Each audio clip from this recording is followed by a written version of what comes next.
Hi, I'm Lance Lambert. Thanks for tuning into the Vintage Vehicle Show. We are in Issaquah, Washington at the Fenders on Front Street car show. This is a very large car show. I think today we have about 450 cars. All downtown Issaquah is covered with cars, 450 of them down there. We have about another 100 of them here at the XXX Drive-In. It is a great show, and I'm going to do what I do every week. I'm going to introduce you to some really nice people with some really nice cars, and you're going to hear some really nice music. So do what I tell you to do every week. Just kick back, relax, and enjoy the show.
Way back in 1963, I purchased a 1948 Chevrolet Fleetline Aero sedan, which is exactly what this is. Mine was yellow with primer spots all over it. Didn't have near the paint job this has. You don't have any primer spots on this, Tony. What's up? We take a little bit better care of our car, yeah, it's a very fun car. It's a 48, like you said, Aero sedan. Purchased about a year ago as a present to me from my wife and son on a birthday, and it's got 36,000 original miles. What you see here is pretty much how we got it. I did some very intense detailing on it underneath in the engine compartment on the outside to get it where it is today. Didn't look like this when we first got it, but it does now. You say it was a gift from them. Did they know they bought it for you, or did you just go home and say, "Look what you bought me"? Kind of a little of both. Yeah. I should try that. It's a commendable car. It's commendable that you have left it all stock, and that's one of the things that drew me to it. You don't have a 350 Chev under here. You don't have a turbo 350 transmission and a giant set of wheels. It's very cool. Yeah, that was one of the reasons we got it. Was uncut, untouched, and in very nice shape. We just needed a little more detailing to get it to where it is. The Vintage Vehicle Show loves the bomb section of the hobby. All kinds of 30s through 50s Chevrolets. With your sun visor, you're sort of sneaking up on that look. It's kind of cool. Yeah, and you would be surprised how many people have asked me, are you going to take it to the bomb level? And it looks that way, but it'll never be that way. It's going to stay stock. No fender skirts and floodlights or fog lights? I have the skirts, but they're not on. I like the look of the white walls, so why hide them if they look good? The hobby's been changing lately in that there seems to be a lot more appreciation of original cars, untouched cars, and cars that they may have been refurbished like this, but they're stock. What kind of reaction are you getting from people? A lot of the folks that owned them back in the day really come by and say, I had the car, it looked just like this, and they regret ever getting rid of it, and they wish they had another one, and now I have one. Does it be a 216 in this? Is that right? Yeah, 216 original motor in it, and it's in pretty good shape. You know, it runs real well. Does it have the vacuum windshield wipers that? Yes, vacuum. If you want them to work, you have to let up on the gas. Pretty much, yeah. It's got the yeah. Everyone that's owned vacuum wipers knows the deal. When you let up, they speed up and slow down, and you really don't have a lot of control over it. You know, for that reason. Well, on behalf of whoever I should be on behalf of, thanks for coming out today. Thanks, Lance. All right.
Gabriel CHRISMAN, all the viewers out there know about DeLoreans, but they don't know everything about DeLoreans, and what a unique history. Tell us a little bit about how this car came into your ownership, and then bring us up to speed on what DeLoreans are all about.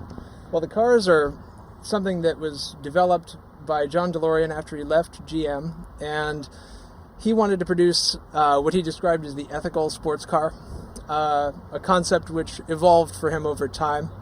But when he started the design of these in the mid-70s, he went to an Italian designer called Giugiaro, who has done a number of different cars, had him do the body design. When it finally got to production, he had Lotus do the engineering and had the car produced in Northern Ireland. And I had always wanted one. Ever since as a kid, I saw the Back to the Future movie. It's the way a lot of people got introduced to these. But when I started learning more about the history of what went on and just how crazy it was for a guy to leave, a position at GM, he was a vice president, considered to be the guy on the way to the top, and to give all that up, to go off and do his own thing and sort of, no matter what other people said, just try something new. And here it is. I mean, so much about the DeLorean is unique with it's actually stainless steel, right? The body is stainless steel. The frame was originally meant to be stainless steel, but in the course of working it up to production, that sort of fell by the wayside. And so the frame is epoxy-coated steel. The story I heard is originally it was going to be, well, I see you have it on your card there, a DMC 12, but the 12 was to represent $12,000, which in no time ended up $24,000. Exactly. That's, through a process of feature creep and through a process of just expenses for the company, the price doubled by the time it went to market, and that was not to its advantage. So. And the next thing that's the most unique about this, of course, is the way the door is open. Can you give us a demonstration of that? Do that. So, the gull wings are designed first as a marketing thing, obviously, but also they take up less space to the side of the car where they open. And these ones have a remote system that was added, obviously aftermarket. That was not original, by a guy named Toby Peterson at DMC Northwest.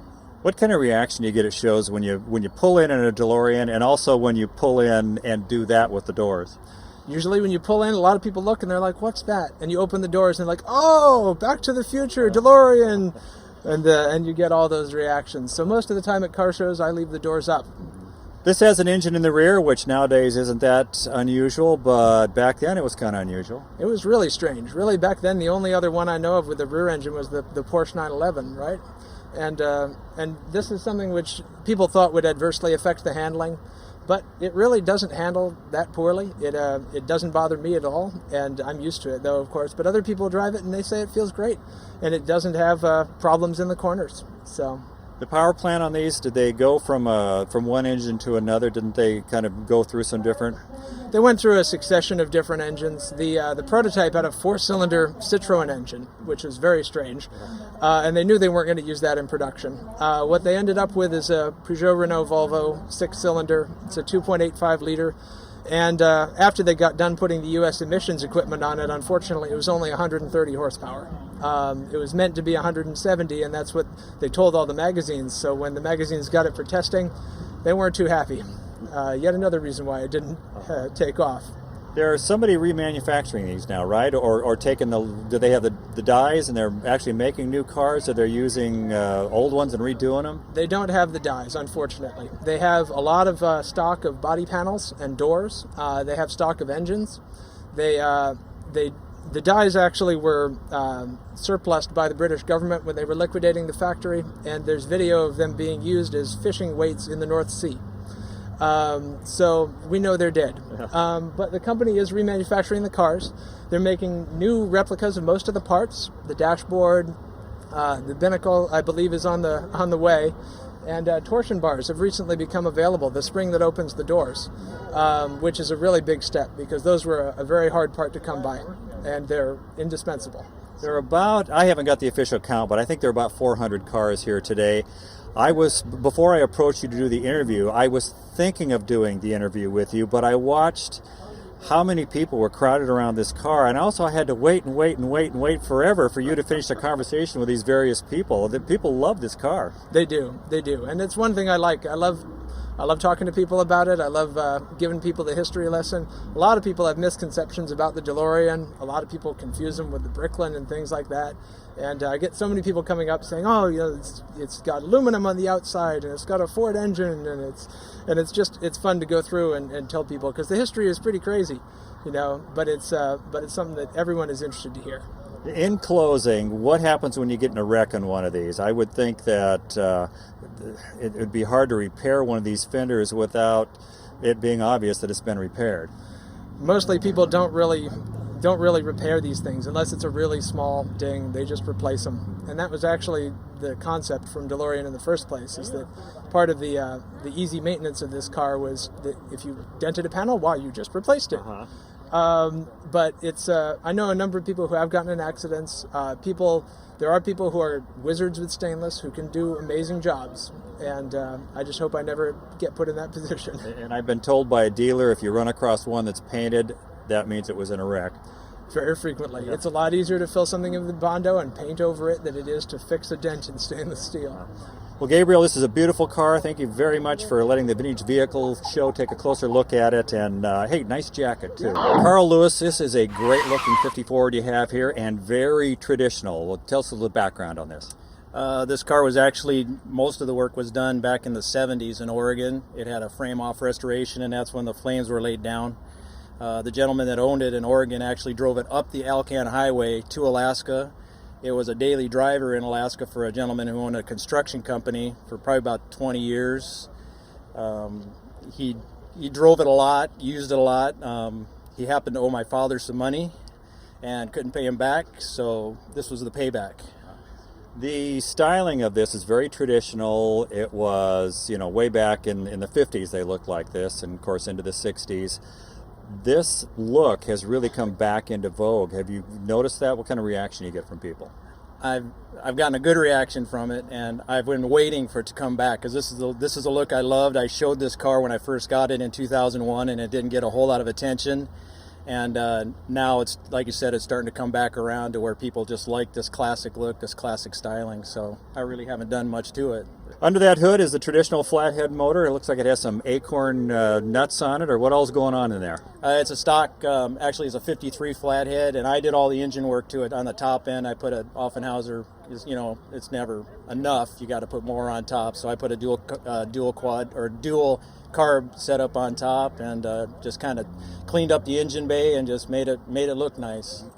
You're kind of walking the line of the new traditional appreciation of traditional cars that is reemerging with the rat rods or the suede paint or whatever, which isn't that, but this is a car that I think if you have a guy walking along here who's 65 years old, he's going to love this car. If you have a guy with tattoos and his hair slicked back who's 19 years old, he's going to love this car. Yeah, I've gotten that exact same response today. Exact same gentleman who said they had them when they were kids and they raced them and they wrecked them, and guys coming up that are in their 20s that they love the patina of it, they just love the look of it, and just say don't ever do anything to it.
Randy Brown, I think out of all the American cars manufactured in the 50s, the 56 Continental is the best looking car out of all of them, hands down. I agree with you. 56 and 57. How did this come into your fold? Well, I bought it way back in 1982, and I actually saw it at an auction, and I wasn't a registered bidder, but my wife said, I like that car. I want you to buy it for me. So I traced down the guy who bought it and said, if you're ever unhappy with the car, you call me. He called me, and I bought it. That was too easy. Yeah. Why didn't they continue making these? This is such an exceptional design. I think they lost so much money. I hear that they lost $1,000 per car because they were $10,000 back in 56, which was big bucks in those days. That was 4 cars. Yeah, it was 4 Chevys or maybe 4.5, 5 Fords. So it was a lot of money. And they were always going to just make it a low production car, but the numbers were so low, 3,012 total for both years, that I guess they decided to do something else. Is it a true story that they would build these and then at the factory drive and put some miles on them and then tear the engines down and do whatever they did? That's true. They told me that every engine was magnafluxed and every car was basically hand built. And so their slogan was it was the Rolls Royce of the U.S. Because each car is different. Even though a lot of them have the same colors, there's no two alike. And I belong to the Continental Owners Club, and so I've looked them all over, and I've never seen one with the same upholstery, the same color combinations inside. So they're all different. And some are actually custom ordered for customers. I would think guys our age that are into cars know immediately what this is, but do you run into people that have no idea what it is? All the time. Yeah, they've never seen it, so they don't really know what it is. Anybody telling you to put a Chev 350 in it and drop it down 3 inches? Oh, God, that'd be a sacrilege, wouldn't it? With this one, it definitely would. What's the power plant on this? It's a 368 cubic inch, and I think that's 285 horse. Is that the same motor they put in the rest of the Lincolns and the Mercuries? Yeah, they put them in Mercuries, I think, until 57, and they had them in the standard Lincoln Capris and the standard Lincolns 368. But they didn't have the magnafluxing and all the care that this had when it was built, because this, like I say, it was pretty much a hand-built car.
What a great time we've had here in Issaquah, Washington at the Fenders on Front Street car show.